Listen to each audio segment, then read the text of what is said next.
Hello, everyone. You are listening to Those Other Girls with Mallory and Friends. I'm Mallory, I'm Victoria. and we are changing culture and bringing back traditional values. Happy weekend, everyone.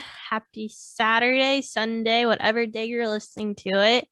We are recording this on Saturday morning. And Yes, yeah, it's been a hot minute since we've done a weekly recap. I know. I've missed it. I've missed just talking tea with you about random-ish. Maybe we should, instead of calling like the weekly recap, is like the weekly tea session or weekly tea time. I don't know. Yeah. Yeah, something like, yeah, we'll think of something. I really want those sounds. Okay, in the next year, that's something we need to really look into. Because you Yeah. have a soundboard. We just got to figure out how to I get it have to, a soundboard. I just don't know yeah, how to use it with Zoom. yeah. Like you not being here. We'll have to figure that out because I really want to do like tea time. And then like when I have a hot take, here comes the hot, I don't know, something cheesy like that. Yeah.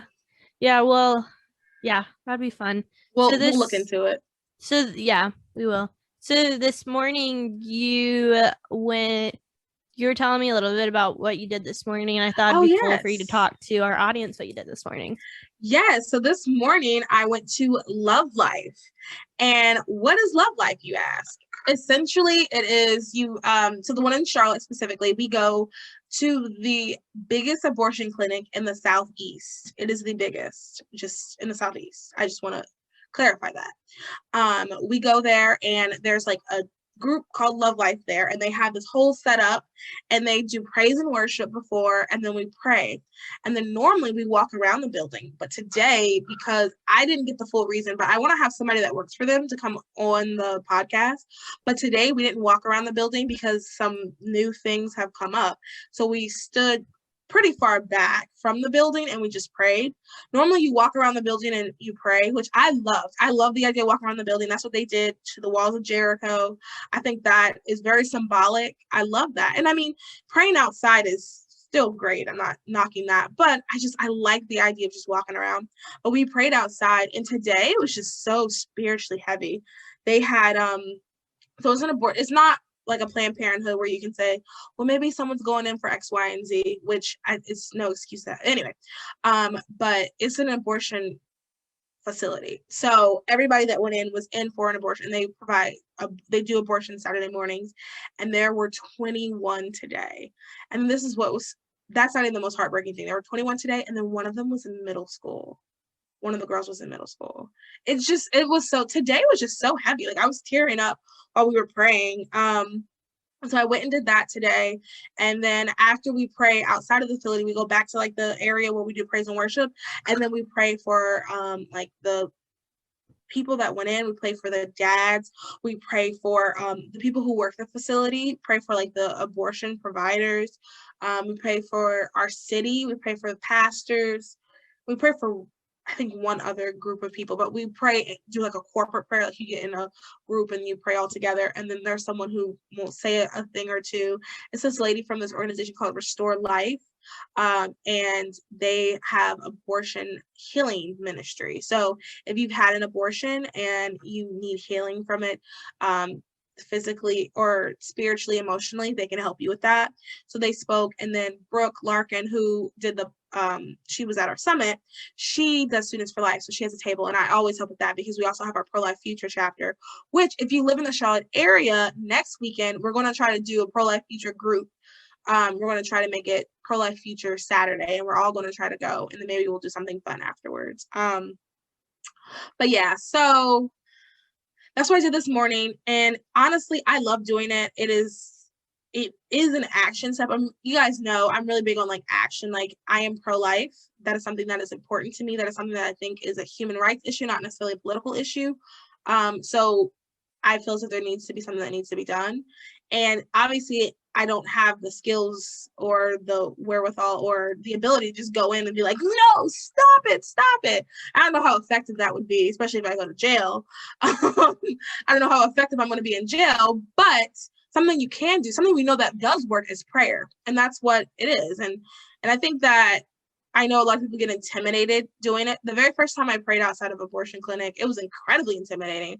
I was nervous. It was really heavy. Like, I just was not about it at the very beginning. But I think that, for example, what I really like about Love Life is they have the praise and worship before, so you get in the mindset of praying, and then the mindset of worshiping, and the mindset of like, this is a spiritual battle. It's not just like it's not about me. It's about the people there, and it's a spiritual. Like, we're not even fighting these people. We're fighting against flesh. We're not fighting against flesh, but we're fighting against the principalities, the evils, and the darkness of this world, and that's in the Bible, Ephesians.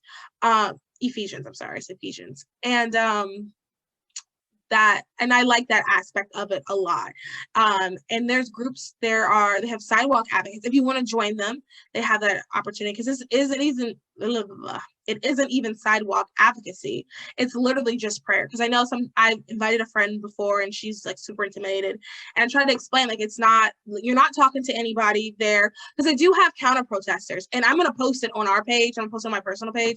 There was a girl who had a sign that said self-care, abortion is self-care. Abortion is self-care. That's what she said.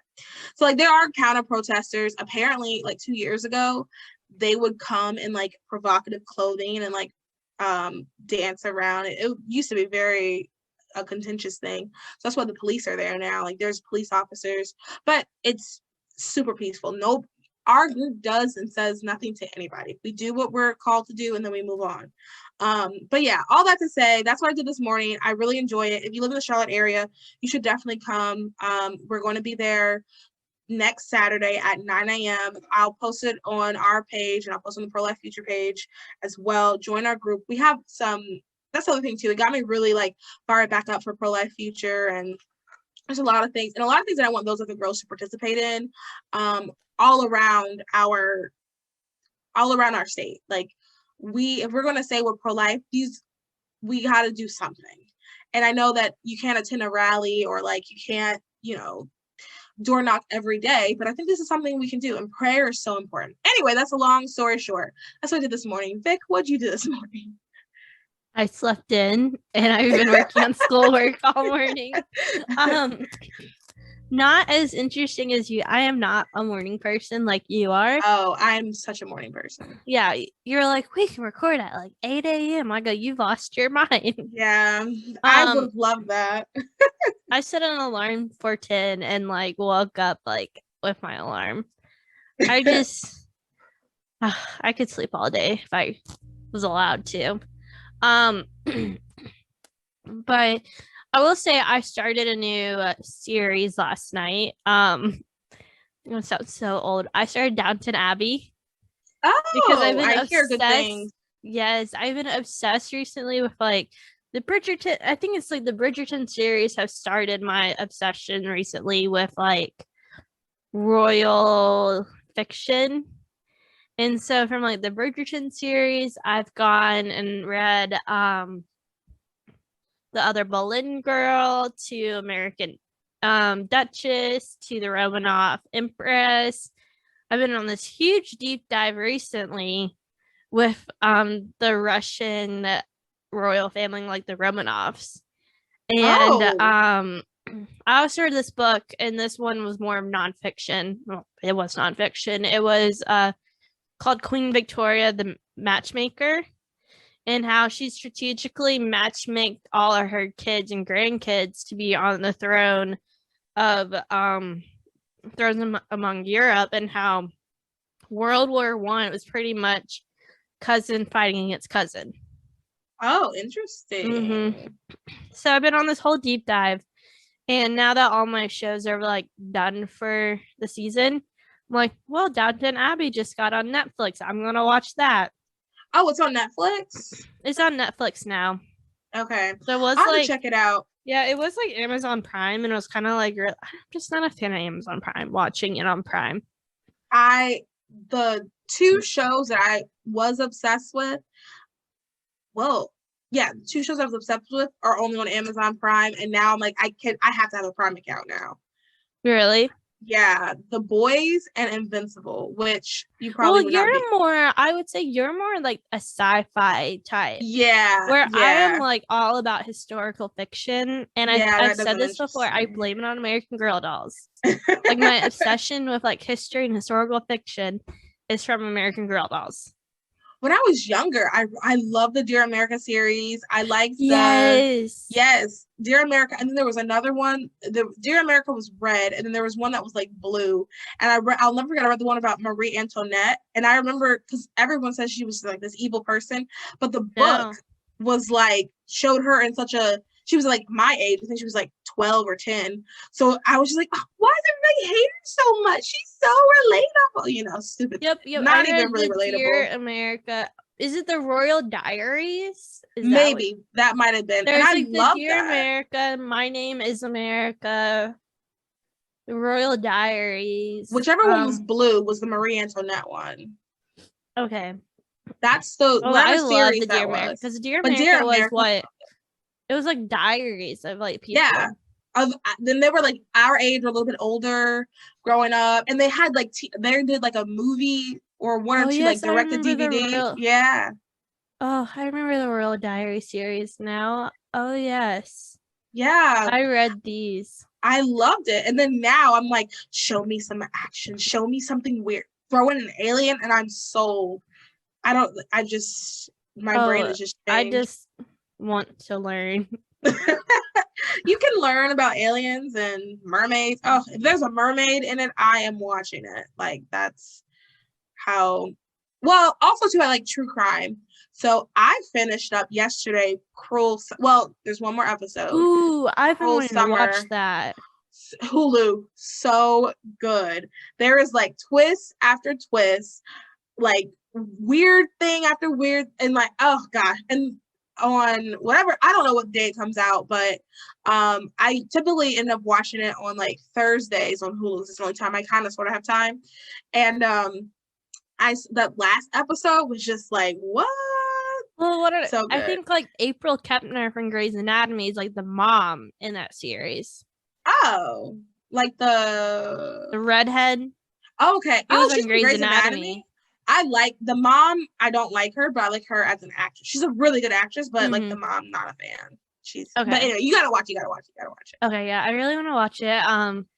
Handmaid's Tale is almost done for the season. Oh my gosh, such a good season. Maybe I just need to start it over. You really? Boring. I think you would like it's like dystopia too. I love a good dystopian story. But I was like, ugh. I also. I mean, it is like violent. I will say that. I don't care about that.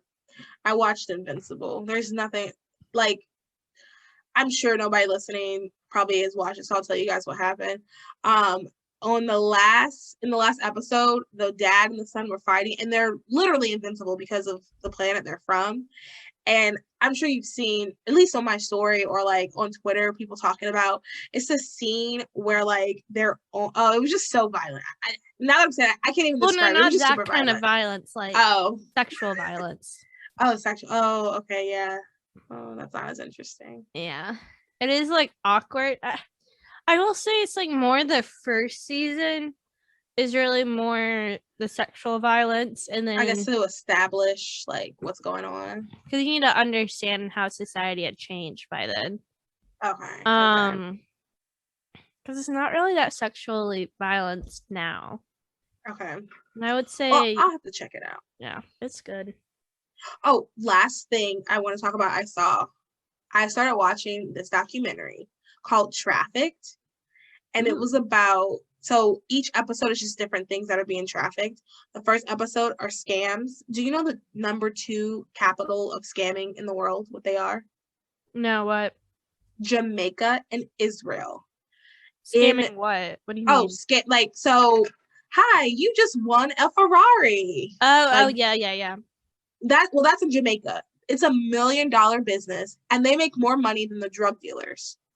And then in Israel, they do like Forex. Have you heard of that? Like trading stuff. They do trading scams. Yeah, no, I haven't heard of that. So they'll do like a Forex trading, and that's $1 billion business there. And these people, like, she interviewed, first of all, they covered their face and everything, but they had no remorse. Like, it was sad. They were like, oh yeah, I'm scamming people. They should be smarter than that. They had no remorse. And then in Jamaica, the guy was like, we make more money than the drug dealers. We are better than the drug dealers. The drug dealers wishes they made as much money as us. Like, he was so bragging about it. And they all wore masks, like, to hide their identity. And two of the guys, they came out in Donald Trump mask because they said they love Donald Trump. And I'm like, Yikes. Yeah. But yeah, they're like big scam. I mean, they make millions of dollars. Like the guy in Israel said that. So they do Israel, their thing is investment scams. So they'll invest, like you'll send them like $300,000 to invest, and then he'll send you back $30 and be like, it's a bad investment. When in reality, all that money is just going into his bank account. Like you think you have this offshore bank account, you think you're doing all this stuff, but all the money is actually going into his bank account. And when he was telling the story, he was on a yacht. It was crazy. Everybody should watch it. It's super interesting. That sounds really interesting. Yeah. That's what we're we should watching. Get into it. Oh, sorry. I think the other thing we haven't talked about is we are gonna go see the Jonas Brothers in October. Oh yeah. I'm so excited. I'm so excited. I saw that they had another tour because their first tour, the tickets were crazy expensive. And so I think we're still in school when their first tour came, and I'm like, I have to go see them because you never know when they're gonna stop again. Yeah. And so I texted and I asked Sebastian, I'm like, hey, do you want to see the Jonas Brothers with me? He goes, oh heck no. You're on your own. I'm like, okay. Lame. And so I texted Mal, I go, are you a Jonas Brothers fan? And I was like, yeah. I'm like, you want to go with me? And she's like, yeah. So we bought tickets for them in Charlotte. And what's gonna be cool is they're doing it at the outdoor amphitheater instead of inside, like a Coliseum type thing. Yeah, but I think that'll be a lot more fun. I think so too. I'm so excited, and it'll be in October, so it's not going to be too hot and it won't be too cold either. I'm so excited. And I saw they're thinking about doing the Taylor Swift thing where they redo one of their albums, which is probably going to be one of the older ones. Yes, because their first album is not. It was like a very small recording company. Like it wasn't like with a big. It wasn't like, I think they did Columbia Records like under Disney. Yeah. And it wasn't like a big time. And so like I could never find their other record until it's streaming now. Year 3000 is on the first record I saw. Yes, and then they re-recorded it for their second record. Okay. So then so their debut record, I think it's like called like It's About Time, and then their second record was the one when they're in like the brown. I think it's like self-titled. Yeah, I think so too. And I'm so excited. I hope they redo because also too, not that I don't want them playing their new stuff, but I kind of want it to be mainly the old stuff. And if they redo the album, they'll definitely just mainly be doing the old stuff. And funny story, really quick, my mom's best friend was in town one time when that album came out. I think it was the second one with the brown, with Hold On, all that time. And it was at the Christian bookstore. I don't know why. And I really wanted it, but for whatever reason, I didn't get it. And then a couple days later, she sent it to me because she thought it was a Christian group. And she wanted me to technically, I mean, their music, then it's not praise and worship though. No, it's not. But it wasn't like they never cursed. Yeah. They didn't talk about sex. I mean, I think some of their new stuff is more adultish. Like Cake by the Ocean, yeah. Yeah, because they've kind of grown up with their fans. Yeah. That makes sense. And they're married, so the things that they sing about, if they want to relate to their lives, is going to be different than they did when they were like 16. Yeah. Yep. So, yeah, but I told my mom, I was like, I'm going to send Miss Michelle is her name. I'm going to send Miss Michelle a picture at the concert and tell her I'm at my Christian concert. Years later, I finally got to go to the concert. Too funny. Yeah. But yeah, that kind of music, and then our top story is kind of music too. Well, it's a musician. Not really. I mean, yeah. Well, okay, yeah, so, go ahead, start it. Let's keep going into our top 5 story. Not top 5 stories. Gosh, that's from the Morning Toast. The top 5 stories of the day. You need to know. I'm like, no, we don't have 5. Now these are the top stories that you need to know for this week. Man. Okay. Um, the Kardashian Jenner family is looking towards the future, and this past Thursday is Keeping Up with the Kardashian series finale. And for Kim Kardashian West, that means getting candid about her divorce from Kanye. While the couple's strained relationship has been mentioned in the past during their 20th and final season, the final episode sees Kim sitting down with mom Kris Jenner for an earnest conversation about what led her to make her split official. I never thought I was lonely, Kim shares of her life with Kanye, which has been split in recent years between their California home and Wyoming ranch. I always thought that's totally fine. I can just have my kids. My husband moves from state to state, and I'm on this ride with him. I was okay with that.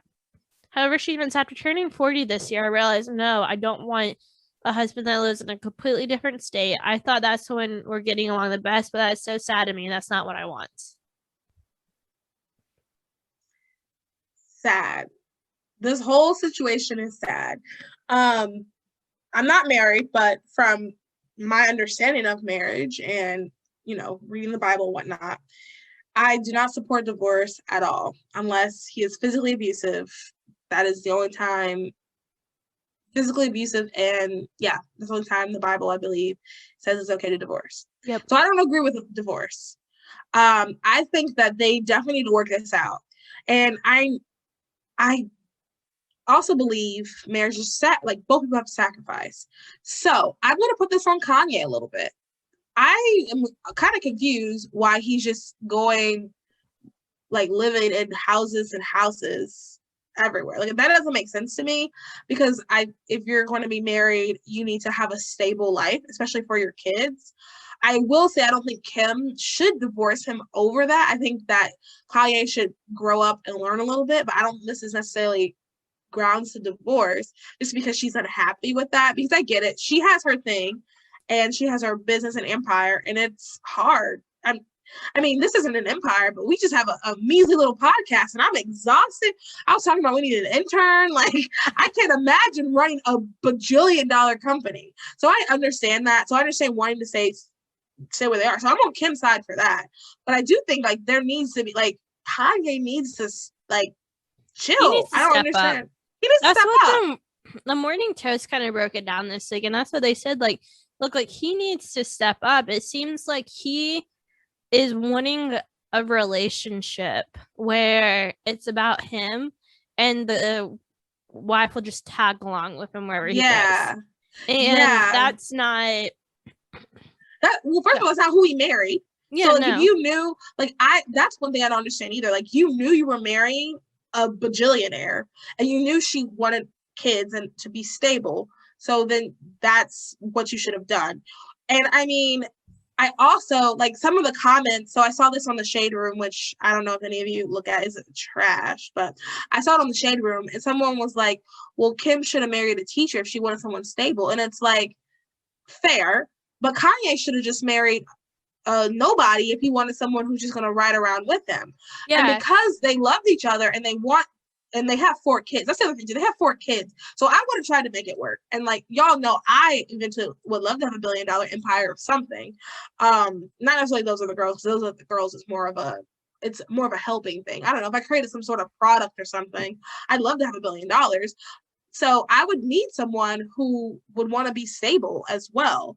But if I married someone that wasn't, we would have to work something out, because divorce is just not an option. And I think also, too, when you're super rich, and when I hate to be this person, but she's already had 2 divorces.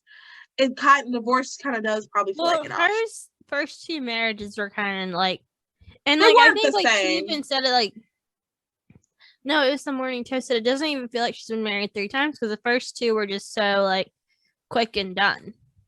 They didn't seem like real. I will say too, like I said, it seems like Kanye wants someone who will just drop everything and go with him. But, like, with 4 kids, you can't do that.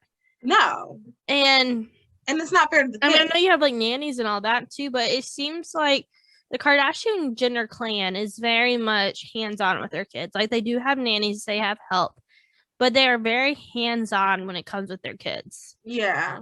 And like you can't just constantly move your kids around. Like that's just not feasible. No, and it's not fair. But I think also too, here's the thing.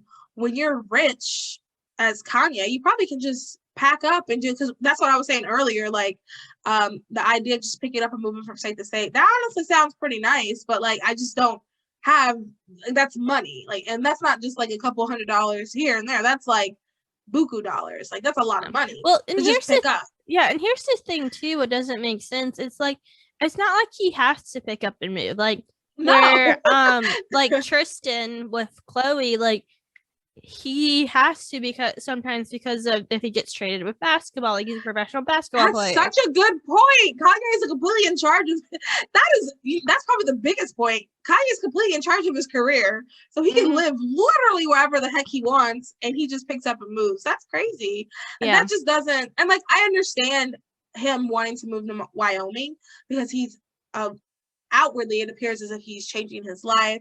He is becoming more of a Christian, so he wants to move away from the darkness and I think he wants to move away from like the hustle and bustle of LA, and he wants like, it sounds like he wants like more like grounding and getting in tune with nature and stuff like that, and wanting his kids to be around, especially his daughters. I feel like he said stuff like that before. Like he wants his daughters to be around a little bit better role model. So I totally understand where he's coming from, but he has to, like, you can't. Kim need to be on board with this, like, and it sounds like he's, I don't know, and I'm wondering if it's like part of his mental health journey why he wants more peace and quiet. But I'm team Kim, to be honest, because I feel like yes, like there's a point where you need to work on your mental health and yourself, but you made a commitment to your wife and your kids. And I feel like both of you need to be on the same page. Like if you actually do want to move your family up to Wyoming and be on a ranch, like, you know, like it doesn't seem like, it just seemed like he made decisions and then it was Kim's decision whether she should follow or not. And so the thing is, if he stayed stable, because it sounds like he wants to keep going from state to state, this and that. If he said, I want us to move to Wyoming, Kim could easily move to Wyoming. It'll be hard to go back and forth, but she could stay stable in Wyoming, and, you know, she's a billionaire and she has her own business, so she can do that anywhere. Yeah, but I mean, all of her family, her support system in LA. I would say her problem is it's all in LA. It doesn't seem like they discussed it. No, that's number two. They didn't discuss it. And the reality is she doesn't want to, which I do think there's sacrifice. So like, even if you don't want to do something, I do think sometimes you're just going to have to suck it up and do it. But if he's going from place to place, that's just not feasible. Like if he said, Wyoming, sure, okay, discuss it. It doesn't work out. Got to figure something else out. But like, if Wyoming this week, Kansas next week, okay, let's move to Florida the week after that. Like, that's not feasible. That's not fair to the kids. Because more than anything, like, it's the kids. So that's whose team I'm on, is the kids. And I think they're both in the wrong. I think that Kim. Well, I don't necessarily think Kim is in the wrong. Well, I don't think she's in the wrong, because it seems like she's tried.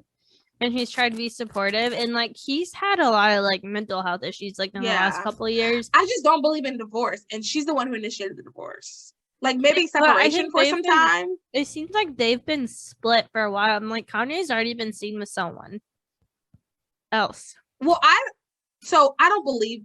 Like I saw the picture, but I don't believe that they were seen together dating. I think it's one of those situations. No, because they went to Paris for his birthday. You just don't go to Paris for someone's birthday. Okay. And it also came out that he deleted Kim and all her sisters off Twitter, potentially all social media. And if I was Kim, I would have him file the papers then. I don't know. I don't think that, I don't support divorce, and it just seems like she's the one initiating it. But I will say she seems like she's trying hard. So I can't be behind Kim because it feels like she's initiating it. And like, if it were me, I wouldn't sign the paper. We would be separated for a while, and we would still try to work through it, because my thing is like, I think they've been separated at least Over a year, if not 2. Over a year, probably. Well, I saw a thing where she said that Tristan, and Chloe would go work out, and she said she wished that she now is looking for someone for the little stuff. Like, she loved. Yeah, I saw that. Tristan and Chloe's relationship was where they go work out at 6 a.m. Well, I will say this, and someone commented this. I don't know if she should be looking up to Tristan and Chloe, but I get the sentiment because like she wants to do like she wants to do like she wants to do like the little things. Like, she doesn't want someone to buy her a big fancy house. She just wants someone that will just get up with her in the morning to go work out and spend that kind of quality time together. And here's the thing, what I think people forget, like, and I think this is a benefit of still being single and dating and like trying to figure everything out. The reality is, if you want all of that, you can't look at the superstar. The superstar who is suave and fun, and this is not going to give you that. So you gotta just, like, I hate to say it, but like if she wants the little things, then she's gonna have to date just a regular guy. Mm-hmm. And I don't see her doing that. I don't see her dating just she's gonna want to date a basketball player or another rock star. Like, the reality is those things like come from just a regular Joe, that almost even a guy who works on the railroads. I don't know. That's just throwing that out there. Like, if she wants those things, but I don't see her doing like that's, and I think that's just a thing in dating. Like, we want, for example, I know myself, like, my very first, my second boyfriend he was charming. Like, he came with me to like a dance when I was in a sorority. Everybody loved him. He was the life of the party. All my friends were like, oh, when is Kari coming? Kari should come, blah, blah, blah. Life of the party. Loved hanging out with him. When I tell you this boy did nothing for me, like, I mean, I did everything.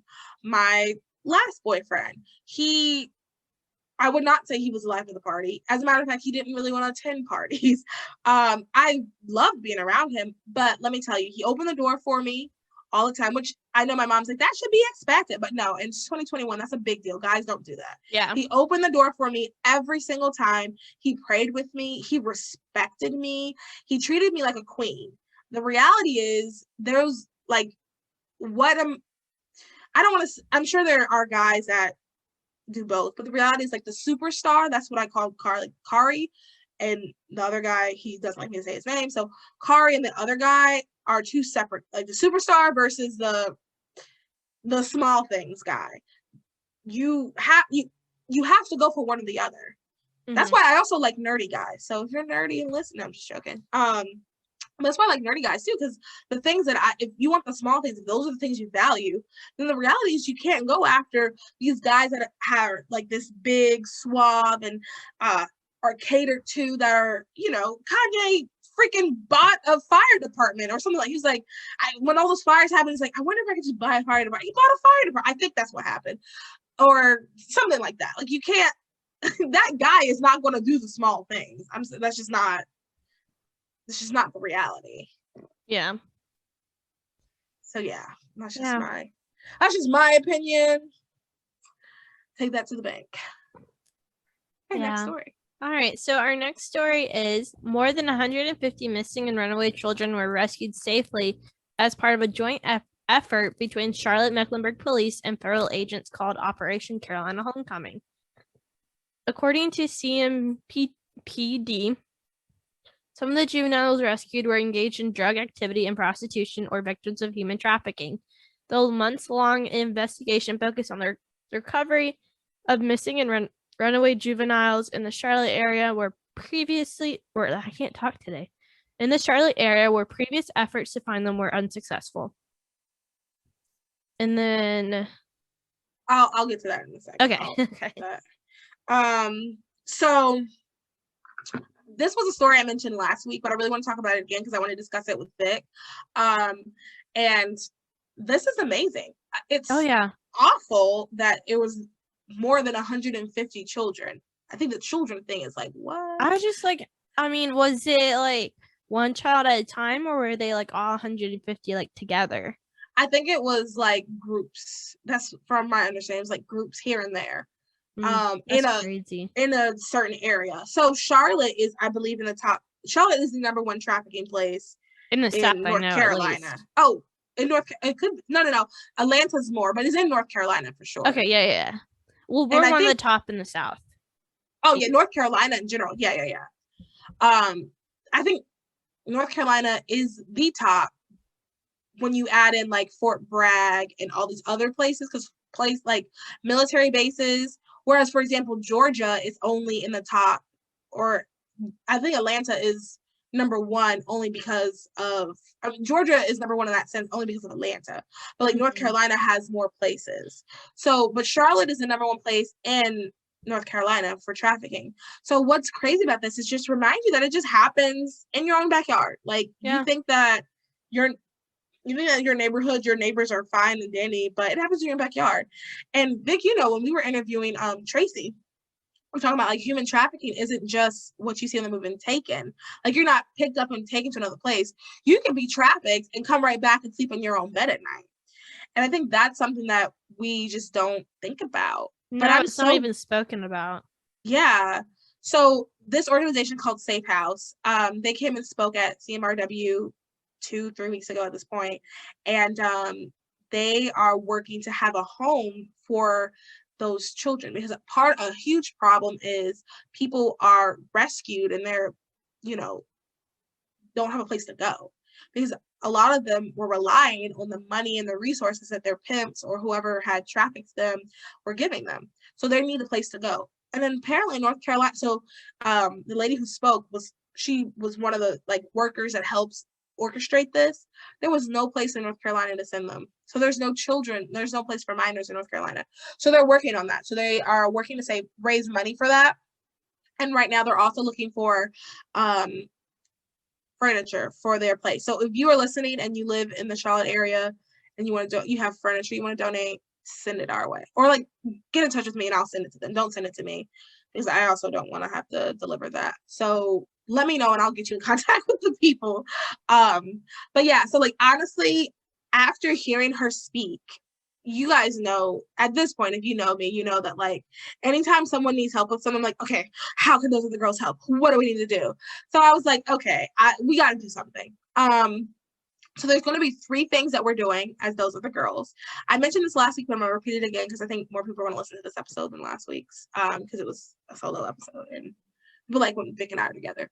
So 3 things that we're going to do. Oh, first, let me tell you what Safe House Project is. So Safe House Project, they're uniting communities to end domestic sex trafficking and restore hope, freedom, and the future to every survivor. Safe House Project's mission is to increase survivor identification beyond 1% through education, providing emergency services and placement to survivors, and ensuring every survivor has access to safe housing and holistic care by accelerating safe house capacity and developing across America. So love the mission, love everything it's about. So we're going to be doing 3 things working with them. The first thing we're going to do is, ideally, I would like to do, they're having a gala October 23rd, and you can donate a basket. I would like if we could all come up with different things to have a basket as a for the silent auction. I already talked to one of my friends here, and she said she has some stuff that she'd like to add. I was thinking we can add something from Culture of Life. We can add a t-shirt from Future Female Leader, like a fun, catchy something. Like we could do like a girly basket or something. We'll have to think of a theme. So I'm going to mention that. I'm going to put that in the Facebook group. If you're not in a Facebook group, please join our Facebook group. So we're going to do something like that. And then the gala, I would like for those of the girls to buy a table. We can discuss more on that, on how much it costs, who would come, if we should all pay for our seats ourselves, or if we should see if we have donors. Part of the reason why I want us to have a table at the gala is because I want us, those are the girls, to be voice for the voiceless, and I want us to be the forefront of things like this. I want us to be the forefront of pro-life. I want us to be at the forefront of human trafficking awareness. I don't know what the proper term to say, but I want us to be the forefront of that. As a group, as a community, I want us to be at that. So I want us to be at the gala. I think the gala will be really good. We'll discuss more on that. But the biggest thing that we're going to do is July 31st, we're going to do a 5K. So if you go to our website, you can register. And how that's going to work is you can do the 5K in your own house. You can do it In Charlotte, I'm going to look for like location. Honestly, at this point, it might just be like going to the Green Creek Mile walkway place and just like walking, or whitewater rafting. So I know people do 5Ks there, but we're going to do something like that.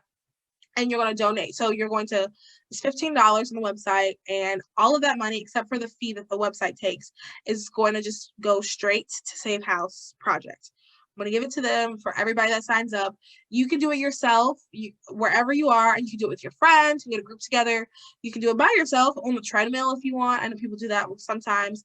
And this is just a fundraiser type thing that they're doing, because July 30th is Human Trafficking Awareness Day. I'm not going to lie, I think they made that up because it's also in January. But, you know, it's a fundraiser for them, and I want to support them. I want us to do things to help them because we know that they do good, tangible work, and I really want us to be supporters of that. So go to our website. There's more information about it. And they helped. Oh, also too, they helped with this group. Like, she knew about what was going to happen, and like she trained the agents. Like, some of the agents went through her IamOnWatch.org program, which I want us all to go through. But we'll do that later on, maybe like in August or something. We'll like I want to do like a Zoom where we have the person come and teach us everything, and it will just be those of us who sign up for those other girls. But yeah, so like they do they do good, tangible work. So I want us to be part of it. Yeah. Sounds like a plan. A lot of good stuff going on for sure. Yeah. And if y'all are like little like, what are you guys talking about? We have a great episode that was like back in January on human trafficking talking with this organization. And it was so eye-opening for me. Oh yeah. It was so much facts. We also have a fact sheet on our website from that episode too. It's episode 38, I believe, from that, and it's one of our most listened to episodes. Same with the one we talked with Landon about Hollywood, human trafficking in Hollywood, and other ways to protect your children and yourself. So yeah, so it would be really cool if we could have a good turnout for that. Reach out to us if you have questions. I'm going to post about it in our Facebook group a little bit more, like a little condensed, so you guys can understand what I'm trying to say, on the Facebook group. All right, so now is our ad. Oh, I meant to do a fun trip. Whatever, it's our ad. Donate. Our donation for the month is to Women of Mountain City. We spoke with Olivia Stelter. She's the founder of Women of Mountain City. We spoke with her a couple episodes back, and they're very good podcasts, by the way. Yeah. Oh, very, very good podcast. You guys should listen to. Full of facts again. And we want to give back to them specifically feminine products to help with women in that area that have period insecurity. I didn't even know that was a thing. Like, we want to give back to help with that. So you can head over to our site and you can click the donate to Women of Mountain City link, and then it'll take you straight to their donation website, and you donate to them. If you have $5, $10 here, that will be really great. We really do want to help. As women, we want to make sure that we're also helping other women. So yeah, go ahead and do that. Yeah. All right, Vic. So our next story is a man survived being swallowed by a whale, and we're not talking about Jonah of the Bible. Or Pinocchio. Oh yeah, Pinocchio was in a whale too. Yeah. Interesting. Well, that's what's funny. So his vessel, the J&J, was off Herring Cove Beach and surrounded by a fleet of boats catching striped bass. The water temperature was a balmy 60 degrees, and the visibility was about 20 feet. Licensed commercial lobster divers literally plucked lobsters off the sandy bottom. As Packard 56 dove down Friday morning, he saw schools of sand lances and stripers swimming by. The ocean food chain was in full evidence, but about 10 feet from the bottom, Packard suddenly knew that if he truly felt what it truly felt like to be part of that chain. He was swallowed by the whale. It's so crazy. So it's truly biblical. Packard was swallowed whole by a humpback whale. All of a sudden, I felt this huge shove, and the next thing I knew, it was completely black. Packard recalled Friday afternoon following his release from Cape Cod Hospital in Hyannis. I could sense I was moving. I could feel the whole whale squeezing with the muscles in his mouth. Oh my God. Oh my God. Initially, Packard thought he was inside a great white shark, but he couldn't feel any teeth and he hadn't suffered any obvious wounds. It quickly dawned on him that he'd been swallowed by a whale. I was completely inside. It was completely black, Packard said. I thought to myself, there's no way I'm getting out of here. I'm done. I'm dead. All I could think of was my boys. They're 12 and 15. I was completely inside. Oh, wait. I just reiterated that. That was weird. Outfitted with scuba gear, he struggled and the whale began shaking his head so Packard could tell he didn't like it. He estimated he was in the whale for 30 to 40 seconds before the whale finally surfaced. I saw light and he started throwing his head side to side. The next thing I knew, I was outside in the water, said Packard. Packard's sister, Cynthia, spoke with crewman Josiah Maya, who relayed some of the details to her.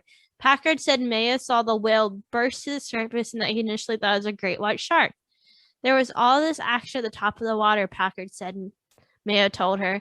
Then the whale flung her brother back into the sea. Maya picked him up, called by radio to shore, and sped back to the Provincetown pier. A Provincetown Fire Department ambulance took him to the Cape Cod Hospital. Thank God it wasn't a white shark. He sees them all the time out there, said Cynthia. He must have thought he was done. Oh my goodness.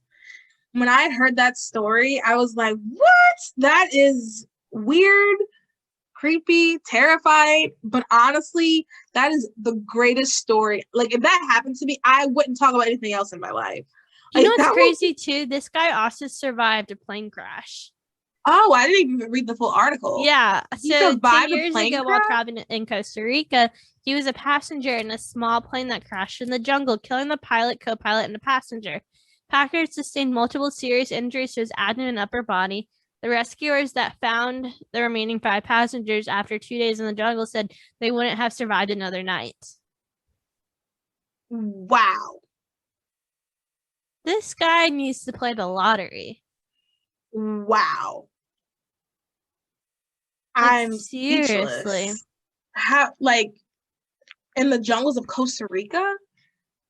Yeah. I actually think I literally just heard about that. I watched Anthony Padilla's I Spent a Day With, and what the latest one was, like, I Spent a Day with Plane Survivors. And I feel like I heard about that. Oh, man. They were, this guy. Wow. This guy is, wow. I would feel so blessed. I'd be like, wow, God really needs me on earth for something. Let me get my life together. Yeah, I mean, it just tells me that happened to Jonah actually could happen to Jonah, you know? Yeah, that is a very good point. Because it's not, and you know, it is a wild, crazy story, but it's possible. And we don't know if it was a whale. So it's so funny that we're talking about this because my pastor did Jonah, and my pastor does the type of pastoring or the type of Bible where, like, he'll pick a book of the Bible and then he'll just go through it verse by verse. So, you know, Jonah is just 4 chapters, and we talked about Jonah for, it felt like forever, but he made a good point. All it says is a fish, right? So Jonah, like, whenever I think of Jonah, I think of, like, when I was younger and one of those picture Bibles, it had, like, a picture of Jonah sitting in the whale and there was, like, a campfire and he was just, like, angry. And, like, yes. I always picture that. But our pastor made one. He was like, it could have been completely dark. It could have been uncomfortable. He could have barely fit. He could have been able to feel the tongue and everything. And I was like, wow, like, that also puts it in a different perspective. Well, that, like how this guy was saying, it's like he's like it's pitch black. Yeah. And it never crossed my mind that, because when I was younger, I just remember seeing that picture being like, wow, that sucks. But at least he had light, you know? But yeah, like, it could have been just like how this guy said. And, like, he said he felt the tongue and he felt the muscles and everything. Like, but I never thought of it. I just imagined him just chilling in the whale, or honestly the whale, but it just says a fish. Yeah. Yeah, crazy story. I just really wanted to share that because that's just so crazy, you guys. That's wild. Okay, so our next thing, we're gonna play a game, and I'll host it because I know how to play it. So we're gonna play this game. I heard it on another podcast, and I was like, oh, this sounds fun. It's called Buy, Hold, or Sell. So we're gonna name some artists that we like / are popular. And Vic, you can tell me if you think that they are going to get more popular. So you're gonna buy, hold, just like stocks. So like hold, like yeah, that's what I was thinking. sure. I'm like, man, this is like I deal with my stocks, like stock market stuff. Yeah, exactly. So hold is like, I don't think they're gonna be great. I think they're fine now. Who knows? And then Sell's like, their time is up. Get them out of here. So okay, are you ready? Yeah. Taylor Swift. Probably bi. I mean, she just keeps making magic. And I think a lot of people are ready for her folklore tour. Oh, and like, cause she like, you know how many like albums she made in like just during quarantine alone? I think it was like, I mean, I know like she I think it was 3. one, yeah, but she like made 2 straight albums. Yeah, that's crazy. So I would definitely buy for her. See, okay, so I would hold. I forgot about the concerts. I think the concert's going to really hype her up. My only thing is, how long is this hype going to last? Because she already had 3, like she's had 3 in like 2 years that are really, really good. But is it going to keep going? Her redoing Love Story made that album look #1 again. I'm not going to sell, because I think she's... Okay, I'm going to pull it up. Okay. All right. A Taylor Swift fan, I see. I'm not, but I'm telling you, she's like... I just don't know how... I feel like it's not going to last that long. I feel like it's going to last another maybe 2-3 years. Because here's the thing, too. Most people, they just listen to one song. Everyone I know that's a Taylor Swift fan literally will listen to the whole album. Okay. I mean, I think she's Rolling not doing Stone, well. Taylor Swift Folklore, #1 album. I just, for clarification, #1 album of 2020. Okay, clarification. Point of clarification. I'm not saying that she's not going to be. That's why I'm not selling. I think, but I just feel like her time is going to run out eventually, and she can't be the queen forever. No, I disagree because she has transitioned. Like, she went from country to pop to now, like, the folklore is more indie. Yeah, like she's like transitioned with her audience as well as bringing in more audience. Possibly. Okay. I mean, possibly. Okay, let's just do the next person. Okay. Willow Smith. Do you know? I would say sell. I mean, I just really don't see her as an artist, to be honest. I don't even know what her new music is right now. I know she has like one new song. I love the new song. Well, you can love the new song. It's probably a good song, but what I'm saying is like she's not producing out like great albums. Fair. Like Taylor Swift, she produces like one-off bops every couple of years. Okay, fair. I was gonna hold. I'm gonna hold for Willow because if she sticks with this right now, she's like the Avril Lavigne vibe, and that's going to be in because people are very nostalgic. And there's nobody like that right now. At least nobody mainstream that's like that right now. People compare Olivia Rodrigo to Willow Smith. No, to Avril Lavigne. No, I feel like they compare her to Taylor Swift. No, I've heard a mixture between Taylor Swift and Avril Lavigne because she like writes these incredible like breakup songs, but it's also like Avril Lavigne-ish vibes. Really? Okay, I've never heard anyone compare it to Avril Lavigne, but maybe. I just, the Willow song is very like alternative, like I don't know how to describe it. I really like it, and I don't think she's going to be popular. I'll say too, I don't listen to a lot of music anymore because I'm not driving to work, and I usually just kind of stick to podcasts if I'm driving anywhere. So I have not really heard the new Willow Smith song. I know our next one is Olivia Rodrigo. And I know she's popular. I know everyone loves her new album. There's a lot of great songs. I would say for her, buy because she's just getting started. It's not like Taylor Swift, who's been around forever. That's what I'm saying. That's why I felt like it was appropriate to hold Taylor Swift. But Olivia, buy. I'm going to buy. Like, I mean, I have been listening to that album on repeat. And I listened to that album all the way through. There's only been one other artist that I've listened to their entire album. I usually don't listen to entire albums. I don't know why. I just don't. There's only been one other artist that I listen, and he's on the list, and we'll get there. But two actually, now that I think about it, two other artists, and they're both on the list. Okay, Madison Beer. Do you know anything about Madison? I don't know her at all, so I'm gonna sell because I've never heard of her in my life. So I think I'm gonna sell too because I feel like she's not really main. I like her a lot. I feel like she's not very mainstream, and her new song "Reckless" I love.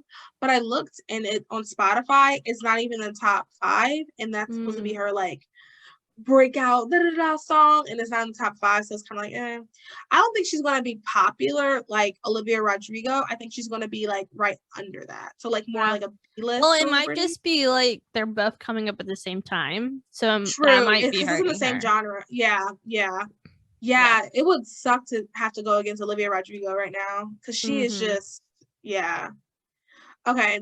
The next group, Jonas Brothers. Oh, definitely buy. Their like 10-year break, I think, was like the best thing for them. And I will say, like, I think their like first tour back was sold out. This tour is gonna be big. I know. I hate to keep relying back, but the Morning Toast said the best concert they've been to was the Jonas Brothers. Like they said they had. Oh my god, I'm so such excited. a good concert. I'm so excited. I think not only do they have like millennial fans, they're also getting Gen Z fans too. Yeah. And so I would say they're coming out with a new book talking about kind of their breakup. They had 2 documentaries. They're coming up with a new album. They might be redoing their old album. Might be redoing their first album. So I definitely think they're on the rise right now. I think so too. I think now is their time. I think sometimes it's good to take breaks as an artist. And one thing that you always know, if you're make music, your stuff is going to be like this comedian who has a podcast I listen to, who actually got the idea from his podcast. He's a comedian. And he said, what's so hard about being a comedian is you can't keep telling the same jokes because it's not going to be funny anymore. But if you're an artist, you can keep playing those same 3 songs if they're popular enough, and people will still give you millions of dollars. So if you're an artist, like taking a break is not a bad thing. I'm sure it's hard if you're a creative, but taking a break is I listened to the Jonas Brothers when they were off in college when I studied. Like I never stopped listening to them. I wanted them back. Yeah, same. I wanted to see them in concert, and that's why we're going. And we don't care about any other responsibilities. We're going. Oh yeah, I'm probably getting off work early that day. I think I'll probably take that day off, the next day off. Like I'm okay. I kind of want to take the next day off so I can like really enjoy. But you probably definitely should because you have to drive back to Greensboro that night. Yeah. Unless we'll talk about that later. Well, yeah. I mean, I think regardless whether I stay down there or have to drive back to Greensboro, like I just would have to be there mentally. Yeah. So funny Jonas Brothers music story. For a little bit in college, my alarm was Hold On song, right? And one time I was dreaming and they were giving me a concert. Like it was like your alarm going off? It was my alarm. My roommate threw a pillow at me. She's like, please turn your alarm off. And it didn't even dawn on me because they were saying hold on in my dream. And I was like, yeah, that's right. Hold on. And then it was my alarm. Oh, that's funny. Okay, Justin Bieber. My thoughts exactly. I don't know because here's the thing. His song, is it Peaches? I think that's what it's called. It's been like the number 1 song for weeks now. Has it? Yes. I don't think I've heard it. And I used to be. I get my peaches down in Georgia. Get my I don't think I've heard blank from California. I'll have to look it up. It didn't look interesting to me, so I didn't. Yeah, I mean, it's been like the number 1. I know it's been like the number 1 song the last couple weeks. So that's why I'm like torn. I don't know.